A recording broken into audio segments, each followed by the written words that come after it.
News nation पर आपका स्वागत है। आपके साथ मैं हूं राकेश पांडे। चुनाव के स्पेशल शो इलेक्शन यूपी वाला में बात आज कांग्रेस के उस गढ़ की जहां कांग्रेसी किले की एक दीवार ढह चुकी है और उसी जमींदोज किले में जान फूंकने की कोशिश कर रही हैं कांग्रेस महासचिव प्रियंका गांधी। हम बात कर रहे हैं अमेठी की, वो अमेठी जहां कभी चुनाव जीतने के लिए कांग्रेस का नाम काफी होता था, लेकिन पिछले 5 साल की राजनीति ने अमेठी को पूरी तरह से बदल कर रख दिया। यहां कांग्रेस के जो कार्यकर्ता थे वो या तो बीजेपी में शामिल हो गए या फिर समाजवादी पार्टी में शामिल हो गए। लेकिन इस बदले हुए समीकरण के बावजूद अमेठी में मुसलमानों का 20% वोट कभी भी बड़ा खेल कर सकता है। अमेठी की इसी नब्ज को टटोलती इस रिपोर्ट को देखिए। राशन फ्री वैक्सीन है और चना तेल इस बार। राशन फ्री वैक्सीन है और चना तेल इस बार। यूपी में फिर आएगी भाजपा की सरकार भाई, भाजपा की सरकार।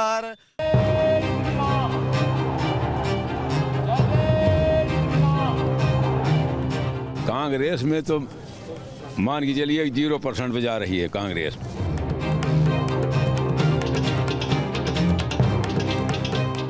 कोई पार्टी राजनीतिक जो जमीनी मुद्दा होना चाहिए, किसी मुद्दे पर कोई राजनीतिक पार्टी बात नहीं कर रही है। अमेठी में परिवर्तन दिखाई पड़ रहा है, विकास दिखाई पड़ रहा है, चाहे ओवरब्रिज हो, चाहे बाईपास हो, चाहे रिंग रोड हो। क्या है, विकास दिख रहा है, बीजेपी का खुलेआम दिख रहा है। यूपी की सियासी चर्चा अमेठी के बिना अधूरी है। कभी ये गांधी परिवार का गढ़ रहा, बीच बीच में सपा और बसपा ने भी यहाँ सेंध लगाई, लेकिन पिछले लोकसभा चुनाव में स्मृति ईरानी ने राहुल गांधी को शिकस्त देकर पूरी तरह से कहा जाए तो गांधी परिवार के इस गढ़ को ध्वस्त कर दिया। लेकिन अब मोर्चा यहाँ पर प्रियंका गांधी ने संभाला है और फिर से कांग्रेस की खोई हुई साख को यहाँ स्थापित करने की कोशिश कर रही हैं। उनको भरोसा है महिलाओं पर, भरोसा है दलितों पर, भरोसा है उन पिछड़ों पर जिनके न्याय की वो बात करती हैं। लेकिन सवाल इस बात को लेकर है कि क्या अमेठी की जनता फिर से गांधी परिवार पर अपना भरोसा जताएगी या फिर वो कमल के साथ रहेगी या अन्य विकल्प को तलाशेगी। क्या है अमेठी के जनता के दिल में, ये जानने की कोशिश हम अमेठी के लोगों से ही करते हैं और चलते हैं अमेठी की तरफ।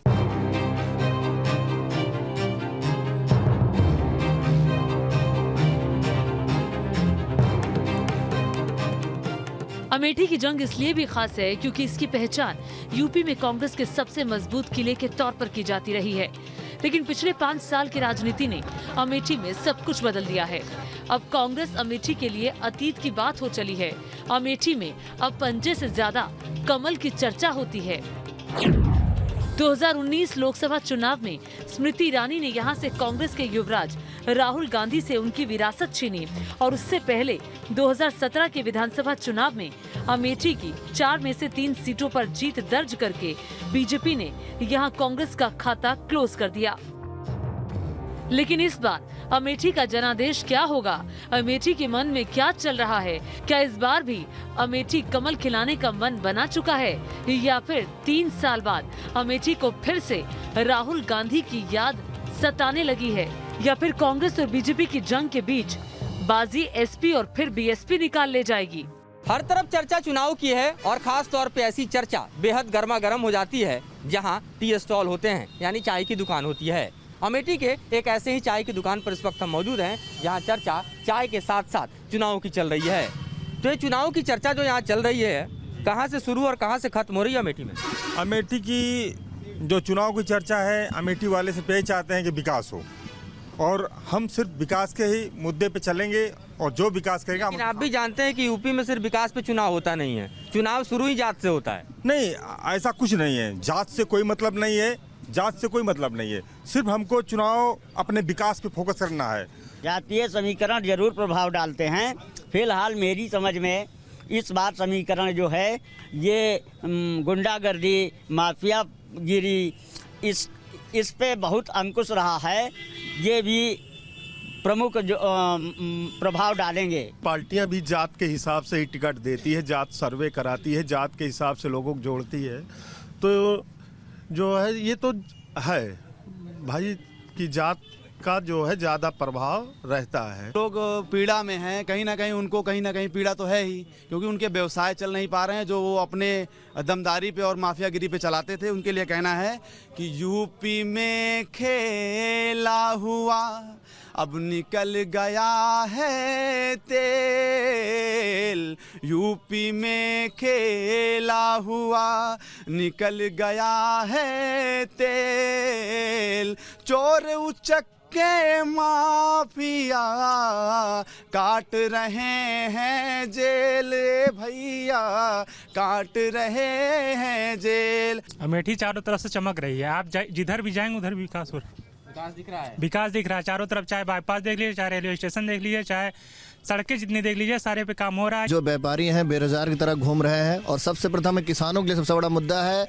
ये जो आवारा जानवर जो हैं बहुत बुरा हाल किए हैं, फसल इसमें ध्वस्त कर। सरकार तो कह रही है कि गौवंश की रक्षा के लिए कदम उठाया गया। कदम कहाँ उठाया गया? आप देखिए जाके गांव में कितने आवारा जानवर घूम रहे हैं खेतों में। उन किसान से पूछिए जो गांव से रहने वाला है, उसकी क्या स्थिति है, बहुत परेशान है। अमेठी की जंग इसलिए भी दिलचस्प हो रही है क्योंकि कांग्रेस महासचिव प्रियंका गांधी लड़की हूँ लड़ सकती हूँ वाले कैंपेन से पार्टी के चुनावी प्रचार को धार दे रही हैं। पिछले महीने प्रियंका गांधी कांग्रेस की विरासत वाले अमेठी में अपने भाई राहुल गांधी को लेकर पहुंची थी।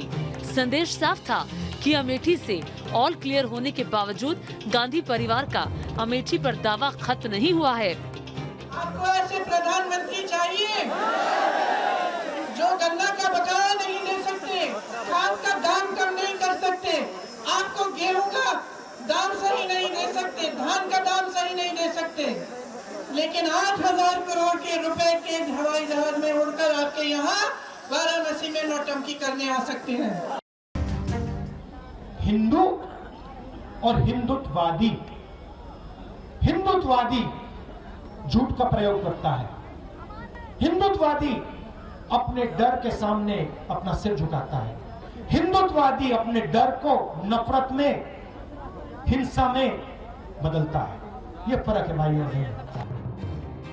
अमेठी जिले का सियासी समीकरण भी ऐसा है जिसे लेकर कोई भी सियासी पार्टी जीत का पक्का दावा नहीं कर सकती। अमेठी की गिनती यूपी के उन जिलों में होती है जहां मुसलमानों की आबादी अपना दबदबा रखती है। अमेठी में करीब 20.06% मुस्लिम आबादी है, जबकि करीब 22% ओबीसी, अनुसूचित जाति की आबादी करीब 15%, ब्राह्मण 12%, राजपूत 11% हैं और करीब 20% दूसरी अन्य जातियां हैं।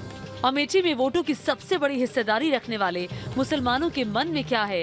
क्या अमेठी का मुसलमान राहुल और प्रियंका के साथ जाएगा या फिर समाजवादी पार्टी उनके लिए एक बेहतर विकल्प है? मुसलमानों के मन में चल रहे इस उधेड़बुन को समझने की कोशिश की news nation reporter Madhurendra Kumar ने। अमेठी की राजनीति की चर्चा होती है तो बात भले ही गांधी परिवार से शुरू हो, लेकिन पिछले चुनाव में गांधी परिवार का समूचा गढ़ यहां ढह चुका है और फिर से अपनी जमीन को हासिल करने के लिए प्रियंका गांधी पूरी तरह से जोर आजमाइश कर रही हैं। और ऐसे में किस तरह से यहाँ की राजनीति करवट लेगी, बात करने के लिए हमारे साथ तमाम लोग हैं जो कि अक़लियत समाज से हैं और जाहिर है इनका वोट भी काफ़ी मायने रखता है। इस बार की राजनीति जो है वो क्या कह रही है चुनाव में, कहाँ जा रहा है आपका समाज?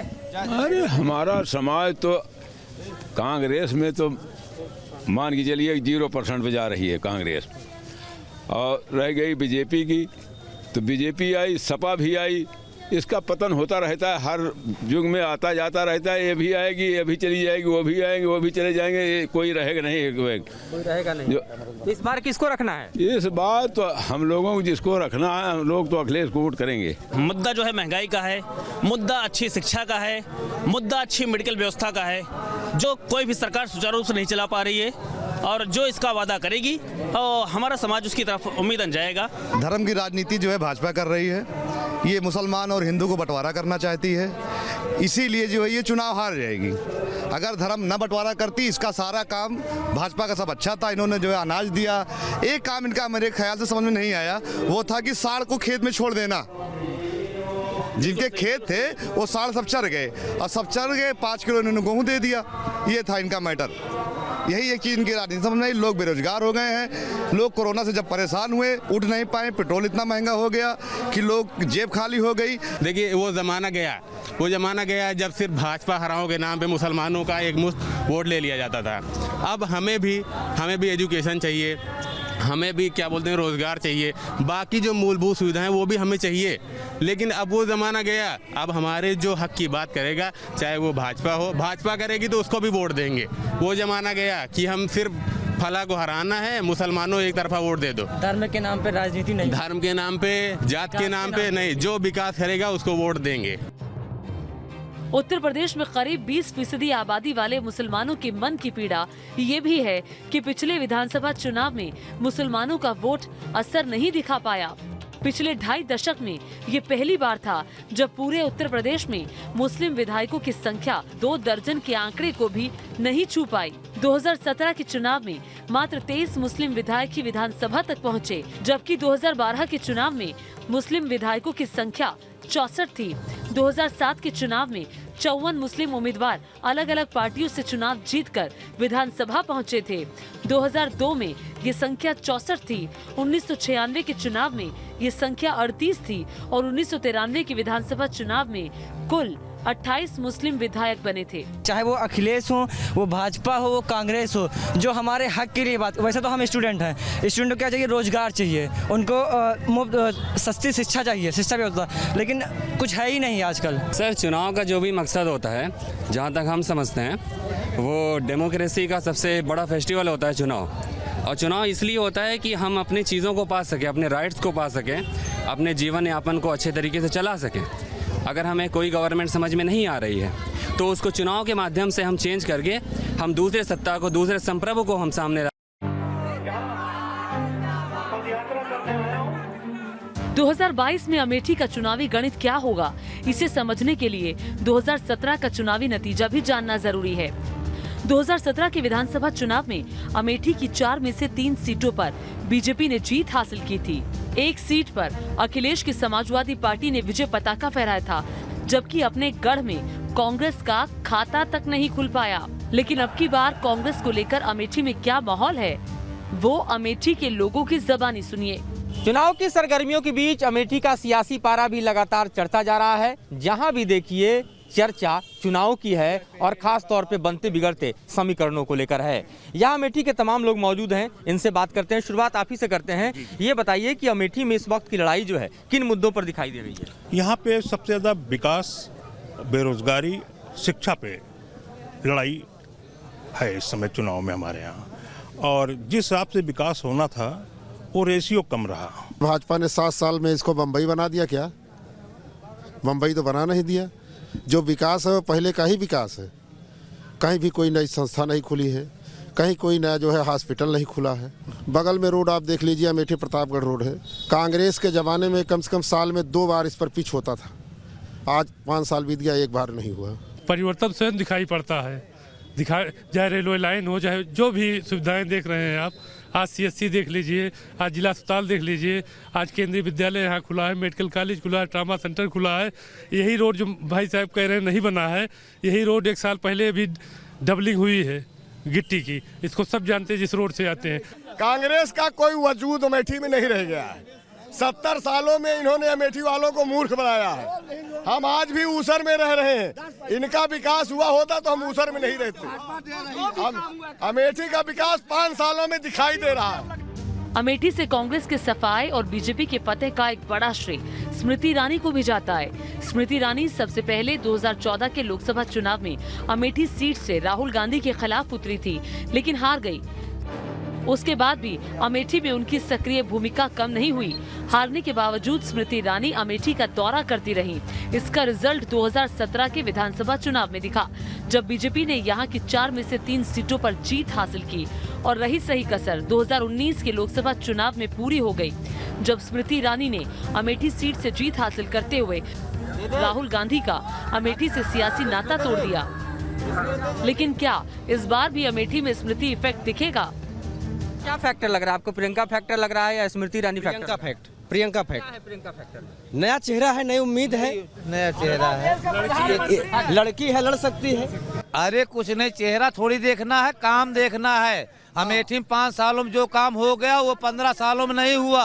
कांग्रेस के कार्यकाल में 15 साल का, कांग्रेस के कार्यकाल में 15 साल से पैसे यही थे बाईपास के, पैसे केंद्र वापस चले गए, लेकिन एक भी पैसा विकास के नाम पे खर्चा नहीं किया। प्लास्टर कर देने से बिल्डिंगें मजबूत नहीं होती हैं, उनकी छत का मरम्मत करना पड़ता है। बाईपास कांग्रेस की देन थी, जो बनेगा वो बिगड़ेगा, जो बिगड़ेगा वही बनेगा। स्मृति ईरानी फैक्टर है यहाँ। स्मृति ईरानी जो है बहुत विकास की हैं, और यहाँ की जो गरिमा सिंह विधायक थी उन्होंने भी बहुत काम किया है। जो अमेठी का नाम अगर इंटरनेशनल उस पे स्टेटस पे है तो केवल गांधी परिवार के बदौलत ही है। स्मृति ईरानी ने यहाँ पर जो प्रोग्रेस का काम किया है, उन्होंने बैक डोर का जो पैसा था उसी को उन्होंने जो है क्या कहते हैं लाइट पे लाया है, और उन्होंने कोई नया काम नहीं किया है। अमेठी की चर्चा यहाँ के राजघराने के बिना अधूरी मानी जाती है, क्योंकि बात अमेठी की प्रजा की हो या फिर सियासत की, राजघराना आज भी दोनों ही जगहों पर अपनी दखल रखता है। अमेठी की राजनीति में इस राजघराने का दखल हमेशा से रहा, चाहे यहाँ से कांग्रेस जीते या फिर बीजेपी। इतना ही नहीं, बल्कि इस राजघराने ने लगातार अपना प्रतिनिधित्व भी बनाए रखा, चाहे वो विधानसभा का चुनाव हो या फिर लोकसभा का चुनाव हो। साथ ही सत्ता के मिजाज के साथ इस राजघराने ने अपने को बदलना भी सीखा है। गांधी परिवार के कभी बेहद करीबी रहा ये राजघराना अब बीजेपी ताकत में है तो बीजेपी के करीब है। लेकिन इस बार के विधानसभा चुनाव में क्या जनता इस राज परिवार पर फिर से अपनी मुहर लगाएगी या भरोसा जताएगी, ये अभी तो समय के साथ पता चलेगा। लेकिन चुनावी मैदान में अमेठी के इस राजघराने का दखल इस बार भी साफ दिखाई दे रहा है। 1200 साल पुराने अमेठी राजघराने के मुख्य तौर पर 3 किरदार हैं जो सीधे सियासत से जुड़े हैं। एक अमेठी राजघराने के 34वें राजा संजय सिंह, दूसरा किरदार उनकी पहली पत्नी गरिमा सिंह और दूसरी पत्नी अमिता सिंह। 2017 विधानसभा चुनाव में राजघराने की दोनों रानियां एक दूसरे के आमने सामने थी। गरिमा सिंह बीजेपी के टिकट पर अमेठी सीट से मैदान में थी। अमिता सिंह को कांग्रेस ने मैदान में उतारा था, लेकिन आखिरी बाजी गरिमा सिंह के हाथ लग गई। इस महल में 2 रानियां रहती हैं, राजा संजय सिंह की पहली पत्नी और दूसरी पत्नी। हालांकि दूसरी पत्नी के आने के बाद पहली पत्नी को तलाक देने का जो दावा संजय सिंह ने किया था, उस दावे पर अब भी न्यायालय का फैसला आना बाकी है, क्योंकि पहली पत्नी ने ये क्लेम किया कि किसी और महिला को खड़ा करके उनका तलाक कराया गया, और ऐसे में ये विवाद अब भी आगे बढ़ता हुआ जा रहा है।